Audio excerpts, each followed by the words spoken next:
97 സങ്കീർത്തനം 10 വാക്യം. യഹോവയെ സ്നേഹിക്കുന്നവരെ ദോഷത്തെ വെറുപ്പിൻ.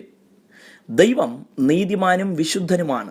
തൻ്റെ പുത്രനായ ക്രിസ്തുവിലൂടെ വീണ്ടും ജനനം പ്രാപിച്ച നാം ദൈവമക്കളാണ്. അവിടുന്ന് നമ്മെ സൗജന്യമായി നീതീകരിച്ചിരിക്കുന്നു, ശുദ്ധീകരിച്ചിരിക്കുന്നു. ദൈവത്തിൽ നിന്ന് നാം ജനിച്ചിരിക്കിയാൽ ദൈവിക സ്വഭാവമാണ് നമ്മിൽ ഉണ്ടാകേണ്ടത്.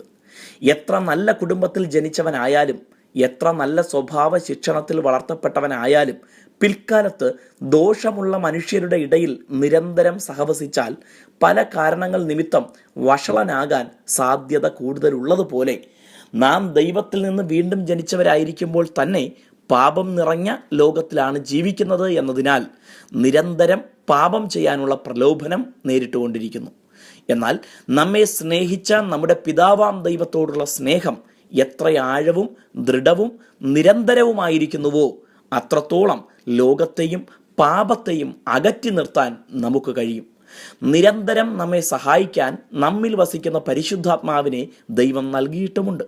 എല്ലായ്പ്പോഴും ദൈവവചനത്തിലൂടെ ദൈവശബ്ദം ശ്രദ്ധിച്ച് ജീവിക്കാൻ പരിശുദ്ധാത്മാവ് നമ്മെ സഹായിക്കുന്നു. പാപത്തെ സ്നേഹിച്ചു കൊണ്ടിരിക്കുന്നവരിൽ ദൈവസ്നേഹത്തിന് ഇടമുണ്ടാകില്ല. തിരിച്ച് ദൈവത്തെ സ്നേഹിക്കുന്നവരിൽ പാപത്തിനും ഇടമുണ്ടാവുകയില്ല. പാപത്തിൻ്റെ ദാസരായിരുന്ന നമ്മെ അതിൽ നിന്ന് ക്രിസ്തു സ്വതന്ത്രരാക്കിയിരിക്കിയാൽ ദൈവത്തോട് പൂർണ്ണമായും പറ്റിച്ചേർന്ന് ജീവിക്കാം. ദൈവം നിങ്ങളെ അനുഗ്രഹിക്കട്ടെ.